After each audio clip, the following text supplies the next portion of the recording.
बिस्मिल्लाहिर्रहमानिर्रहीम।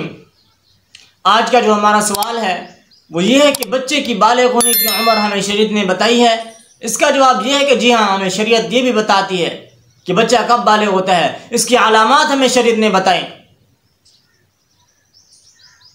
अगर ये अलामात बच्चे पर ज़ाहिर ना हो, बच्चे ने उम्र भी बताई कि जब बच्चे की इतनी उम्र हो जाए उसके बाद बच्चे पर बुलूगत के अहकामात लागू किए जाते हैं। तो इसकी अलामात जो हमें शरीयत ने बताई वो मैं आपको बताने लगा हूँ। पहली अलामत, एक अलामत ये है कि जब बच्चे पर गुस्ल फ़र्ज होता है, ये एक अलामत है बच्चे की बालिग होने की।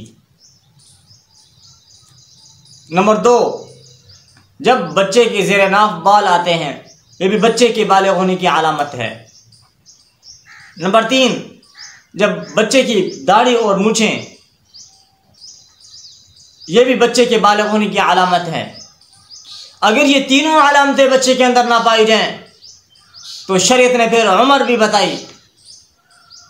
इतनी उम्र बच्चे की हो जाएगी, उसके बाद बच्चे पर बुलूगत के अहकामात लागू किए जाएंगे।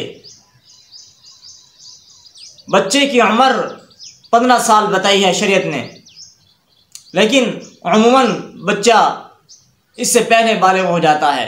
11 साल, 12 साल, 13 साल की उम्र में भी बालिग हो जाता है। आजकल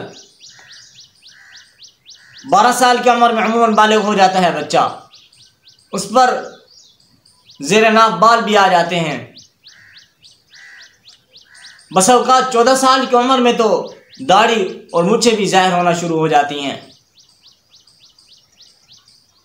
तो अल्हम्दुलिल्लाह सुम्मा अल्हम्दुलिल्लाह, शरीयत ने हमें सब कुछ बिल्कुल आसान और वाज़ेह तौर पर बता दिया। उसके बाद शरीयत ने हम पर अहकाम लागू किए। मालूम हुआ कि शरीयत जो हमें बता रही है इसको हमें गौर से समझना होगा। वाखिर दावाना अनिल हम्दुलिल्लाहि रब्बिल आलमीन।